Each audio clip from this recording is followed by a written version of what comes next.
Hey everyone, this is Bloodless here. I'm going to play some more Drifting Huskarl. This time, I'm going to focus a bit more on showing you guys how to play the game. Right, this map's currently loaded, here it is. Right, first of all, this is your bed. You're essentially woken up on a space station in the middle of nowhere, drifting off hopelessly into space. Now, as you can see, there's a few bars up the top right corner here where your oxygen levels are depleting, your food's depleting, energy is increasing because the backup generator on the space station is working, and your pressures at the moment are constant. And I'm about to run out of oxygen here. I'm just basically showing you the ropes of this game, so I'm not going to aim to try and win it.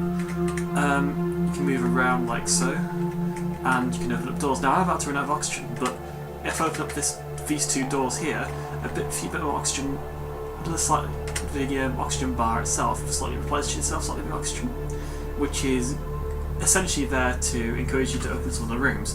The problem with opening up some of the doors is that opening some of the doors requires cost takes off a little bit of energy here, as you can see right there, which replenishes over time. But if you just mindlessly open doors like that, like so, you can't actually carry on playing the game. Now that's a locked door, anyway, I won't be able to open it anyway without the security terminal. And that's another locked door as well. And I'm going to die soon, unless I get the oxygen canister, which is that green thing there, which I just took there. Because I walked over to that, my oxygen canister there replenished itself, which is good. It means I can actually carry on staying alive. Now see this energy terminal here? If I was to move up to it and press the arrow key towards it, I replenish my energy there, which is a good way of getting a good source of energy, which is useful because I'm about to run out of arrow again, and if I press the terminal to activate more, I can reactivate the energy canister, and I would have got more oxygen in, but didn't. Anyways, I am trying to reactivate the helm in order to restore oxygen and the main power supply to the space station itself. Now, at the moment we're currently relying on backup generator in order so I can proceed through each individual space station map itself. All these maps are procedurally generated. Each gameplay instance is going to be completely different each time you load up the game. And more energy. Yeah, that's a security terminal there. If I activate that security terminal, that door there unlocks and can go through it, which I shall do so now. So hopefully it'll be in the right room. Yes, that's the terminal. That's the security helm even, which I'm about to run out of oxygen. Yeah, oxygen is the main cause of all your problems in this game, essentially. You're low on oxygen, you're drifting off into space, and you need oxygen to stay alive, so yeah. So opening doors each other, that's interesting. Parked right next to something. Anyways, as you open up a door, open up a room, your oxygen meter replenishes, but sometimes it decreases slightly like it did then. Because some room has a little bit of oxygen, and oxygen diffuses into that room so over time, etc, etc. Good thing I got the oxygen back, and good thing I got a security terminal. Let's see what's behind this door down here. It's the engine room, and I'm now dead because radiation poisoning. Engines are bad. Engines are bad, people. Don't play around with radioactive engines because, yeah, radioactivity is bad. Anyway, just gonna carry on playing for a little bit longer. I'm gonna see if I can find a dining room, which if I just magically found. That's kind of spooky. I didn't actually, plan that out or anything like that. It just appeared. Essentially, there's an apple there. If you were to take the apple, you'll replenish your food bar, which doesn't decrease as fast as the oxygen one, so it's not too much to worry about. Not too bad to worry about. I just lost oxygen then. Gained it all back then. So now I have a terminal, a helm even. Just need to wait for that bar to go green and press one of those consoles there. I can replenish food if I really want to, I might as well. I'm probably going to run out of energy soon. Now the question is, do I go around trying to get more energy, or is oxygen just more important? Because at this moment in time there's not really much more point in me exploring the rest of the space station. Because I've already found a terminal. I've already found a terminal with the helm. I've already unlocked the door there. I've got plenty of oxygen. I've plenty of food as well. Just need to wait for this bar to go green. And then I can beat the game. Wow! I was able to go over everything related to this game in a space of about 4-5 minutes. And with all the relevant random intervals to appear. Which is interesting. Or procedure generating intervals to appear. I say procedurally generated because this game isn't randomly generated. In a sense, it's more procedurally generated in the sense that there's a bit more structure to things. Like, for example, there has to be a certain amount of rooms between one value and another. There has to be corridors connected to the rooms.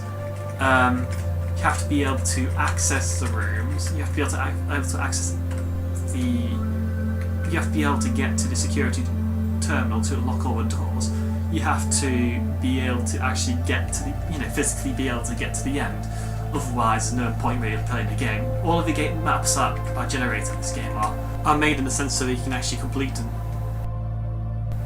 Because otherwise, it'd be a bit of a silly game if you spawn in the middle of like a room and there's no doors anywhere. That'd be like the ultimate troll. I mean, you're drifting off in space, no oxygen. Essentially, you'd be trapped in a metal box drifting off to space, and that wouldn't be a very nice end to anyone's existence. And yeah, there are some doors that fling you out into space. So that's mainly in there to encourage you not to just mindlessly open doors, which there's an obvious one here. Or not, no, some of them aren't so obvious. I mean, that one at the bottom is obviously going to fling you out into space, but that'll be kind of no fun. It's supposed to be randomised. And yeah, I'm just kind of, okay, that one's going to chuck me out into space. And I've unlocked that door down there as well. And I think I should take a great leap of faith into the great beyond. So long, guys! Whee! And I died at explosive decompression. Woo! That's a fun ending to my life. Anyways, one more quick run around, I guess. Yeah, if you have any questions about this game, feel free to ask me. There is currently a high-definition 3D version of this game being created as we speak. I'm going to try this one actually, which I think might be the case actually. Yeah, there's a high-definition 3D version of this game being created at the moment in time by myself with a Unity engine and PT Snoop. And yeah, it's looking out to be quite fun. So I recommend you take an interest in that at some point if you like to look at this game. The game itself, the high-definition version will be in 3D. It'll be first person as well. The same sort of concept as exploring around, but it's the same sort of concept as exploring around the actual map itself and trying to get to the very end of the game and trying to activate the helm before you run out of oxygen or be chucked out into space or anything like that. Oh, I have 2 oxygen canisters there as well. You see, that one was kind of spawned. That one. Let's see, that was one that was spawned empty and this one was spawned full. And I've already replenished oxygen in both of them, so I essentially have 2 doses of oxygen, which I'll take the second dose now just for the fun of it. And now I'm about to die of starvation. If I carry on, which I think I'll show you dying of starvation just to kind of show you, just in case the screen starts to fade out slowly. I mean, oxygen starvation is going to be quite a common thing.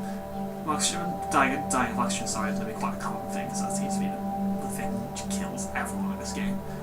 Now I'm going to die of starvation, which isn't as difficult to happen, but yeah, I'm about... It isn't as common even, isn't as common. Die of starvation. Yeah, I've just shown you all the deaths, or how to play the game, how to win the game, how to lose a game, and generally how to have fun in the space of about 9 minutes, which I'd say is pretty impressive. I'm going to try and do this one more level now, show you, see if I win or lose or whatever. By the looks of things, this might be an easier map. Or not. That didn't go very well. Oh well. That didn't go very well either.